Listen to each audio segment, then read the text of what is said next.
vezes você vai precisar de, não uma em 100 mil, mas vai precisar de mais de 100 mil, principalmente pessoas que vêm, que são de raças pouco comuns no nosso meio, entendeu? Então, de repente, você tem uma pessoa que vem de vamos supor, de um país da Ásia, que a população ali é muito própria, se miscigenou pouco, essa pessoa tem muita dificuldade. Então, existem esses aspectos também. Existem pessoas que têm mais facilidade por serem daquela miscigenação normal aí do povo brasileiro mesmo.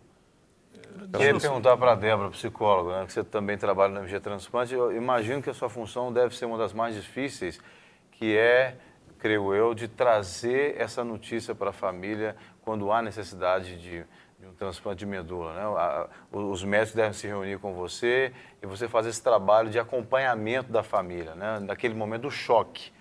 Porque quando fala transplante de medula, a família fica totalmente abalada, né? Porque já pensa na leucemia, pensa na questão do câncer, do sangue e aí no possível óbito, né?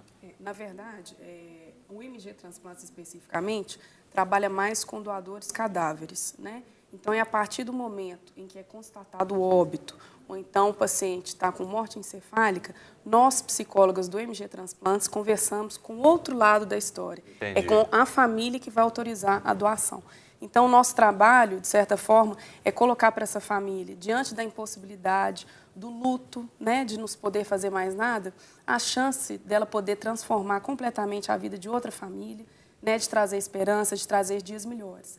Então, existe, é claro, na equipe que trabalha mais com medula óssea, uma equipe de psicólogos também que vão instruir, né, essa família a cuidar dessa criança nesse momento de espera que é muito angustiante, mas nós do MG Transplantes, a equipe de lá, ela é responsável justamente por, na hora que essa família recebe a notícia do óbito, ou de coração parado, né, que teve uma parada cardiorrespiratória, ou então quando o paciente está em morte encefálica, oferecer a possibilidade da doação, né, que é um momento difícil, mas é uma chance de prolongar a vida. O seu trabalho não perde nada para o outro, também é muito difícil. É difícil. E principalmente porque, nesse caso, são órgãos sólidos, né? Exatamente. E aí a família não quer tirar um pedaço do ente querido. Sim, tem questões culturais, né, que acabam, de certa forma, a gente entende, porque a nossa sociedade também é muito apegada ao corpo, né? A gente tem essa ideia muito de coisas materiais, então isso acaba dificultando um pouco o nosso trabalho, que de certa forma, ligado mais à transcendência, né? Da gente entender que o nosso corpo, ele está naquele momento, ele nos representa durante uma parte da sua vida, mas que vai chegar a partir do momento, eu costumo falar com as famílias, que a nossa vida é um sopro, né? E depois que aquele sopro acaba, você tem a possibilidade de dar aquele corpo para outra pessoa ter uma possibilidade de vida melhor, enquanto o sopro ainda está na vida dela. Até porque, né? se a pessoa não der, ele vai se desfazer, Exatamente. Né? E é muito importante até a presença da Débora aqui, porque a gente, hoje é o Dia Nacional da doação de órgãos. Da doação de órgãos. Isso. Então, a gente trouxe a Débora para falar não só do transplante de medula, mas também do transplante de órgãos e a importância da família, muitas vezes naquele momento de luto, reconhecer que aquele parente, aquele ente querido que faleceu, ele pode contribuir para salvar outras vidas. Isso. Também. Mas parece que o Maurício quer fazer uma pergunta. Até dentro dessa cultura que até você citou, da doutora Débora, né? Eu falei que a doutora Débora, até mesmo que o brasileiro é bem apegado a isso tudo, também tem um mito muito grande sobre a doação da medula óssea. Há muita gente que, é o que a Luciana disse, quando a pessoa pensa na doação da medula óssea, pensa na dor, pensa que vai doer muito, pensa que a pessoa vai ficar impossibilitada de andar por algum tempo. Há uma questão, há um misticismo em cima de tudo isso. Eu gostaria de, o Dr. Charles e você, Débora, esclarecesse isso.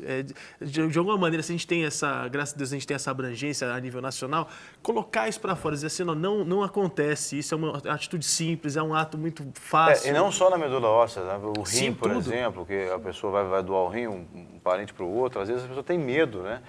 Qualquer coisa que fala que vai mexer no corpo da gente, a gente tem medo disso. E aí eu queria emendar na pergunta dele, você citou muito a questão cultural. Talvez essa seja a maior barreira hoje para o número de transplantes não ser maior no nosso país e no nosso estado mais especificamente? Eu acho que essa é uma das barreiras. Não é, no caso de Minas Gerais, por exemplo, eu diria que, surpreendentemente, aí, pelo que você está falando, eu acho que é a menor barreira. Somos pioneiros, né, nessa Porque questão do nós temos uma sociedade que doa muito. Nós temos os cidadãos de Minas são muito proativos com a causa do transplante. Eles, em alguns períodos, eles respondem sim naquele momento de luto, como a Débora falou, em mais de 80% das vezes. E isso quando são abordados para uma doação. Isso é um índice extraordinário, índice dos melhores países do mundo.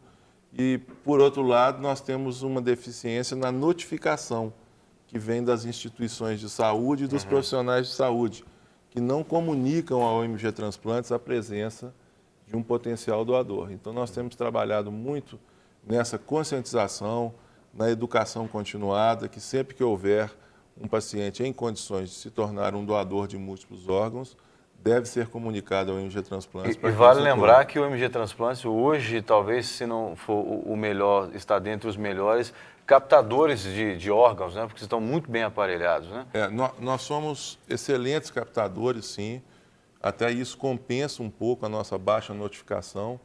E nós temos uma maneira particular de trabalhar. Nós realizamos a nossa captação com um grupo de psicólogas e de assistentes sociais. Várias centrais vêm aqui para ver como que é o nosso trabalho. A gente tem uma forma muito tranquila de abordar as famílias, deixando-as muito à vontade na sua decisão, mas tendo uma serenidade, procurando trazê-los à serenidade de pelo menos ouvir o que é uma doação, e o resultado é surpreendente. Então, esse modelo de trabalhar com esse tipo de assistência pré-transplante, nós acompanhamos a família durante o transplante, mais algumas ações de humanização que a gente vem fazendo ao longo desses anos, tem tornado o MG Transplante uma central com grande expertise. Mas, doutor, voltando até o que a gente estava falando, sobre essa questão do pessoal ainda temer um pouco essa questão da doação. Você poderia falar um pouco sobre isso?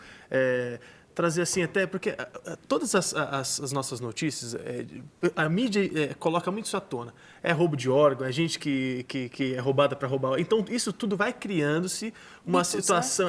A psicóloga pode até dizer muito melhor que eu sobre isso. Vai criando na cabeça das pessoas um medo acerca disso tudo. E eu gostaria que, assim, trouxesse um bálsamo, pessoal. Gente, é simples demais. Quer falar? Posso. O que acontece, gente? É porque, infelizmente, as pessoas só ficam sabendo de fato como que é o nosso trabalho naquele momento mais difícil, que é o momento da notícia da morte encefálica. O processo ele é muito sério, né? Ele é todo certificado, é uma legislação que é seguida, são vários exames que são feitos no paciente e são repetidos por equipes médicas diferentes, né? E a partir do resultado desses exames, além de um exame complementar, é que é constatada a morte encefálica. Então, a retirada de órgãos, ela só é feita mediante a autorização familiar. Então, nós temos documentos que precisam ser preenchidos com a família, né? E é mediante a assinatura desses documentos é que a gente pode notificar às equipes que fazem os transplantes. Elas também só fazem o transplante mediante a autorização familiar. Então, não existe, né, essa questão de matou uma pessoa para poder tirar órgão, né? Isso tem muita gente, inclusive, que às vezes liga lá para o MG Transplantes falando, eu gostaria de doar todos os meus órgãos, como que eu faço? A primeira coisa mais importante é você colocar para sua família o diálogo de que você é um doador. Porque aquela carteira de identidade antes que você colocava que era um doador de órgão, isso não é válido mais. O que é válido hoje em dia é você avisar a sua família que você é um doador. Não é válido mais? Não é válido mais, tá? Mas isso prejudicou, então? Não, isso não era eficaz. Entendi. Se você não convencer a sua família, o fato de ter escrito na carteira não vai fazer a sua família doar, porque não é você que vai decidir nesse momento. Então a família talvez interfere mais do que o próprio doador. Porque depois que o doador doador vive, enquanto está vivo, ele decide, mas depois que morreu, não tem como decidir mais. Exatamente. Nas mãos da família, né? E aí a gente Você sempre não vai preza... contra uma mãe, uma esposa. Então, você tem que... Elas têm que estar conscientizadas que era a vontade dele. E aí a gente sempre preza pelo consenso familiar, né? Então, às vezes, tem um familiar ali que não deu conta, tem várias pessoas que são a favor e uma é contra. Enfim, a gente sempre procura deixar para a família a tranquilidade de tomar aquela decisão, né? Lembrando que ela está ajudando várias pessoas a ter uma vida muito mais digna, está ajudando. Mas aquela decisão que ela vai tomar naquele momento vai refletir ao longo da vida dela. Sim. Né? E, além disso, tentar trazer para os familiares, infelizmente, a noção de que a gente também está sujeito a uma hora ou outra entrar na fila, a precisar da doação. Sim. Então, essa questão de ajudar o próximo no nosso trabalho, no dia a dia, a gente vê o tanto que é fundamental. Até no ato em vida. Dá para falar Sim. um pouco no ato em vida, porque a gente está falando um pouco no ato quando a pessoa entra em óbito, mas no ato em vida. Também é fácil, também é simples. A própria doação de medula óssea não é dolorida, é fácil. Como que pode se falar um pouco sobre isso? No ato em vida também, doutor? A doação de medula óssea é tranquilíssima, né? Você vai lá, registra-se no cadastro de doadores, tira uma amostra do seu sangue, vai embora para casa. Aí é só... Não ofende família nenhuma, né? Nada. Aí E se no caso da pessoa, eles descobrirem que você é compatível com uma pessoa Aí que eles vão te necessita? ligar e vão falar, nós precisamos da sua doação, aí vai ser retirado o sangue da medula óssea. Que também é super Que também é simples. super tranquilo. Mas pelo que eu entendi, o desafio hoje do MG Transplante é exatamente levantar órgãos sólidos e essa dificuldade ela se torna maior por causa, talvez, da tradição das famílias, né? De não querer, como a Débora está falando, de não querer tocar no corpo, porque o corpo acaba que fica sagrado depois da morte, né? Então, talvez hoje a nossa melhor maneira de conscientizar a população é exatamente mostrar isso, né? Que a família não é dona mais daquela pessoa depois que ela morreu, né? Ou seja, a família, entre aspas, é dona até a pessoa morrer. Depois que morreu, ela vai ter que devolver para Deus. No nosso caso, como cristãos, nós cremos nisso, para Deus. E ela vai colocar essa pessoa numa gaveta, talvez num incinerador ou em qualquer outro tipo de recipiente, né? Ou seja, sendo que ela pode mudar a vida das pessoas, né? Pode melhorar muito a qualidade de vida. Será que as campanhas hoje publicitárias acerca disso não estão deixando a desejar? Porque foca muito no doador, mas quer focar também na família do doador, que talvez é mais importante que o doador. Porque mesmo que o doador não diga para a família, eu quero ser doador, mas se a família tem essa consciência, depois que ele morreu.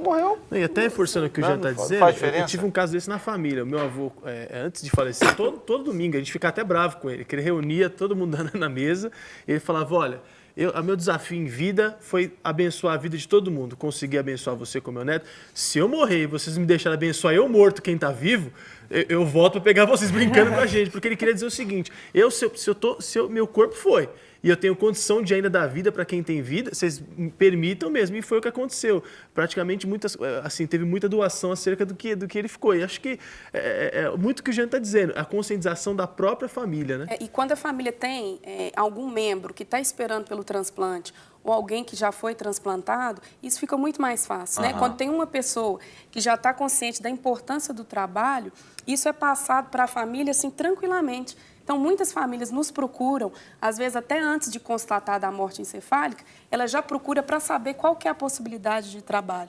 E as famílias têm um diálogo que é muito repetido, que elas sempre falam, olha, exemplo, né? Minha filha foi uma pessoa maravilhosa, sempre ajudou as pessoas, não seria nesse momento agora que eu deixaria de dar a ela a oportunidade de ajudar, às vezes, 7, 8 pessoas a terem não só uma vida melhor, mas uma vida, né? E isso que ele falou, ele captou muito a questão das campanhas mesmo. Hoje, as campanhas nós temos procurado atingir principalmente as famílias. E principalmente esse aspecto, né? Converse com a sua família. Se ela está falando uma pessoa que faleceu, que tinha um perfil de generosidade, praticamente ela talvez não tenha dito especificamente, mas ela disse pela sua maneira de ser que ela queria doar. Mas a maioria das pessoas, isso é uma coisa que fica no ar. Será que ele gostaria de ser um doador? E, com certeza, esse é o foco realmente.